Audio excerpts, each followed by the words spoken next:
मतलब 3 main rule हैं जिनको देखकर चलना है, और इसी से ही ऑलमोस्ट क्वेश्चन हो ही जाते हैं। नहीं भी होते तो हम वो देखेंगे पर्टिकुलर एग्जाम्पल में। फिलहाल के लिए 3 चीजें पता होना बहुत जरूरी है। अगर फंक्शन ऐसा डिफाइन है अंडर रूट एफ एक्स, तो उसका डोमेन क्या होगा? F x greater or equals to 0। ये वाली चीज सॉल्व कर दो। ग्रेटर आर इक्वल्स टू 0 मतलब जो भी फंक्शन होगा उसका ग्रेटर आर इक्वल, उसके लिए ग्रेटर आर इक्वल्स टू 0 का रीजन फाइंड आउट करना। अभी पीछे जब हमने कराया था इनइक्वालिटी वाला टर्म कराया था ना, तो वहां पे ये वाली चीज हुई थी, f x greater or equals to 0 कैसे निकालेंगे, हमने पढ़ रखा ऑलरेडी और अभी भी देखेंगे क्वेश्चन। ठीक है, अगर ऐसा है फंक्शन कोई 1/fx फॉर्म में, तो इसका डोमेन क्या होगा? इसका डोमेन बस f x not equal to 0 वाली चीज हटा देंगे, जहाँ पे फंक्शन 0 हो रहा होगा बस वो हटा देंगे, उसके अलावा जो भी बचेगा वो सब डोमेन में जाएगा। ठीक है। थर्ड, अगर अंडर रूट 1/√fx है, तब हम कैसे इसका डोमेन फाइंड आउट करेंगे? ये सभी के लिए है, fx टाइप के जितने भी हम फंक्शन अभी डिफाइन करेंगे सबके लिए सब जगह अप्लाई होगा, बट ये मेन रूल है जो हमें पता होने चाहिए क्वेश्चन सॉल्व करने से पहले। ठीक है, तो रूट में है तो ग्रेटर आर इक्वल टू 0 होना चाहिए, डिनोमिनेटर में है तो नॉट इक्वल टू 0 होना चाहिए। तो इन दोनों से मर्ज होके अंडर रूट 1/√fx के लिए क्या निकल के आता है कि fx ग्रेटर देन 0, ये वाली चीज सॉल्व करनी। ठीक है, अब इस पे हम एक एग्जांपल देख लेते हैं। अगर पोस्ट करें, ठीक है, तो इसको हम कैसे समझें? एग्जांपल से नॉर्मली समझा दे रही हूँ। जैसे अगर हमने fx ले लिया 3x - 4, ठीक है, अब इसमें अप्लाई करेंगे, इसमें तीनों में अप्लाई करके देखिए। मान लो ये अंडर रूट fx निकालना है, under root fx in the sense under root 3x - 4, इसका डोमेन हमें निकालना है। इसके डोमेन के लिए क्या बताया था? जो वैल्यू अंडर रूट में है उसकी वैल्यू fx की value greater or equals to 0 solve करें। तो 3x - 4 greater or equals to 0, ये इसका डोमेन हो जाएगा। इसके लिए x की वैल्यू निकालनी है, इसका मतलब 3x 4 को ट्रांसफर करेंगे, greater or equals to 4, x मतलब बस सॉल्व कर रहे हैं, ग्रेटर आर इक्वल्स टू 4/3, तो x की वैल्यू 4/3 से ग्रेटर होगी। ठीक है, तो 4/3 से ग्रेटर अगर हम नंबर लाइन पे इसको प्लॉट करें, ये है प्लस कोई 4/3।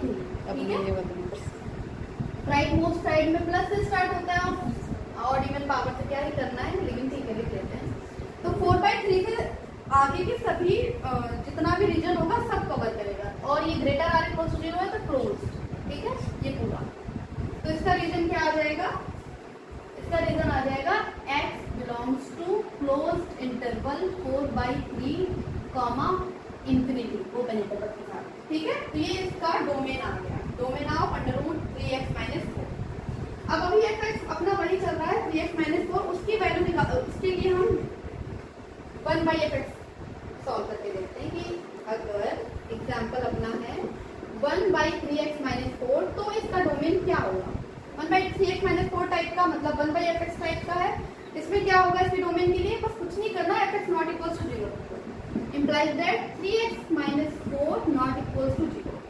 इसका मतलब x not equals to 4/3। Clear? तो इसमें x की हर वैल्यू आएगी, इसके डोमेन में x की हर वैल्यू आएगी, केवल 4/3 नहीं आएगी, हर value in the sense r, पूरा r आएगा, x बिलोंग्स टू r, सिर्फ क्या नहीं आएगा? 4/3 नहीं आएगा। इसका डोमेन ये हो। क्लियर? अब यहाँ पे ऐसे निकालें कि अगर अभी 3x - 4 ही लेकर चल रहे हैं, 3x - 4, तो इसके लिए अगर 1/√3x - 4 या 1/√fx टाइप की चीज है, तो उसके लिए डोमेन कैसे होगा? fx ग्रेटर देन 0 सॉल्व कर लो, मतलब 3x - 4 ग्रेटर देन 0 ये सॉल्व कर लो। एक तो बिल्कुल वैसा ही है, बस इसमें ग्रेटर और इक्वल्स टू 0 की जगह सिर्फ ग्रेटर देन 0, तो ये 4/3 आ जाएगा जैसे वहां आया था। ठीक है, लेकिन यहाँ पे ओपन होगा और यहाँ से आगे जितना होगा, तो इसका डोमेन क्या हो जाएगा? Open interval 4/3 to infinity. Clear? कि डोमेन के लिए ये 3 चीजें बहुत अच्छे से पता होना चाहिए कि अगर किसी भी फंक्शन का हम डोमेन निकालने जा रहे हैं तो अंडर रूट fx 1/fx और 1/√fx वाली चीज क्लियर होनी चाहिए। इसके लिए डोमेन का सीधा फॉर्मूला है, रूट fx है तो इसके लिए fx ग्रेटर देन 0 निकाल दो, ग्रेटर आर इक्वल टू 0 निकाल दो, उसके लिए जो भी x की वैल्यू आएगी वही डोमेन है उस फंक्शन के लिए।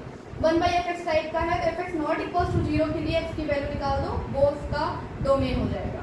1/√fx टाइप का है तो fx ग्रेटर देन 0 के लिए x की वैल्यू निकाल दो, वो इसका डोमेन हो जाएगा। ठीक है, रेंज क्या है, अब डोमेन निकाला है, जिन वैल्यू पे x डिफाइंड है, अब इसी पर हम y की वैल्यू निकाल देते हैं। वो अलग चीज़ें हम समझेंगे कैसे कैसे निकालते हैं, तो फिलहाल डोमेन के लिए ये पता होना बहुत जरूरी है। अब हम जितने हमने अभी क्लासीफाई किया था पीछे कि अलजेब्राइक में टर्म्स होते थे बहुत सारे इन द सेंस की पीस वाइज में थे terms, greatest integer function, modulus, fractional part function और क्या था सिग्नम फंक्शन। ठीक है, तो वो सारे हम डिफाइन करेंगे अलग से, उनके लिए डोमेन, रेंज, उनकी जो प्रॉपर्टीज होंगी सब अलग से देखेंगे। और इधर हमने लॉगरिथमिक, एक्सपोनेंशियल और इनवर्स और क्या देखा था, जितने भी हमने देखे थे ट्राइगोनोमेट्रिक, सब फंक्शन के लिए अलग से हम डिफाइन करेंगे डोमेन और रेंज निकालना। बट इतना हमें पता होना चाहिए कुछ भी स्टार्ट करने से पहले। ओके, तो आई होप जो चीज़ें हम पीछे करते जा रहे हैं वो माइंड में है, क्योंकि बहुत लॉजिकली कर रहे हैं, कुछ भी ऐसे नहीं कि हाँ ऐसे हो गया। फुल प्रूफ के साथ है, थोड़ी थोड़ी मेमोरी सही रखना है कि हाँ कहाँ क्या हो रहा है, नहीं है तो वो क्वेश्चन प्रैक्टिस से हो जाएगा। Okay, thank you so much. अब हम आगे एक एक टर्म सही से डिफाइन करेंगे फंक्शन के क्लासिफिकेशन वाले, उसके domain, range and depth. Okay, thank you.